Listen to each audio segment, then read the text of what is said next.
Hi అండి, welcome to పవిలాగ్స్. ఈరోజు నేను కొరియన్ స్టైల్లో నూడిల్స్ ఎలా చేసుకోవాలో చూపిద్దామని వచ్చేస్తున్నానండి. నాట్ ఓన్లీ నూడిల్స్, మ్యాగీ కూడా మీరు ఇలా ట్రై చేసి చూడండి, చాలా చాలా బాగుంటుందన్నమాట.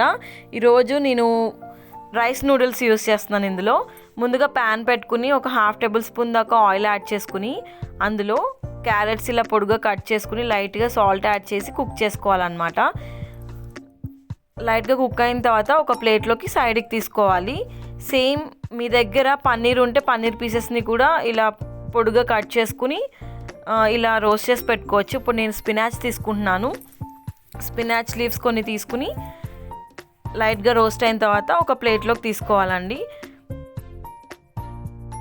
నేను ఈరోజు రైస్ నూడిల్స్ యూస్ చేస్తున్నాను. మాకు ఇక్కడ బాగానే దొరుకుతున్నాయి అనమాట. టేస్ట్ అయితే చాలా చాలా బాగున్నాయి రైస్ నూడిల్స్ నార్మల్ నూడిల్స్ కన్నా.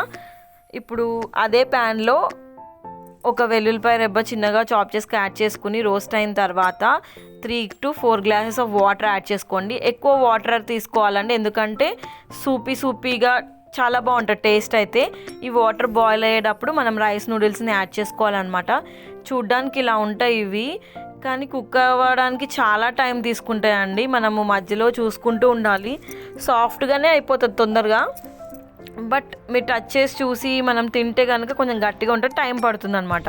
బాయిల్ అయ్యేటప్పుడు నేను 1 packet of Maggi masala add చేసుకుంటున్నాను. మీకు కావాలంటే కొద్దిగా సాల్ట్ కూడా యాడ్ చేసుకోండి ఇది కుక్ అయ్యేటప్పుడు. ఇది కొంచెం టైం పడుతుంది కాబట్టి మనం రిమైనింగ్ ప్రాసెస్ చూద్దాము. ఈ లోపల ఒక బౌల్ తీసుకుని అందులోకి మనం చిన్నగా చాప్ చేసి పెట్టుకున్న వెల్లుల్లిపాయ రెబ్బ యాడ్ చేసుకోండి. స్ప్రింగ్ ఆనియన్స్ యాడ్ చేసుకుంటున్నాను. వైట్ నువ్వులు ఉంటాయి కదా, అవి యాడ్ చేసుకుందాము. ఇందులోకి చిల్లీ ఫ్లేక్స్ కొద్దిగా యాడ్ చేస్తున్నాను. మీ దగ్గర ఇవి లేకపోతే కారమైన 1/2 టేబుల్ స్పూన్ కానీ 1/4 టేబుల్ స్పూన్ కానీ మీ టేస్ట్కి తగ్గట్టు యాడ్ చేసుకోండి. 1/2 table spoon soya sauce, 1 packet of Maggi masala, టేస్ట్కి సరిపడా సాల్ట్ యాడ్ చేస్తున్నాను.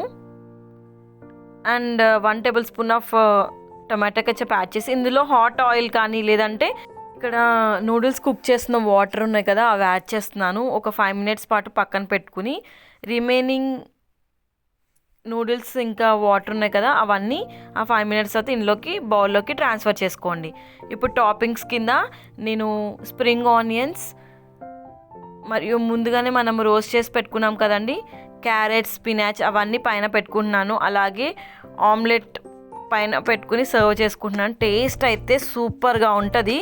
మీరైతే మళ్ళీ చేసుకుని తింటారు. నేను కూడా రెగ్యులర్గా తింటున్నాను అనమాట. ఇక్కడికి వచ్చిన తర్వాత చాలా బాగుంటుంది టేస్ట్ అయితే. మీరు ట్రై చేసి కామెంట్ బాక్స్లో పోస్ట్ చేయండి compulsory. Please subscribe my channel for more videos.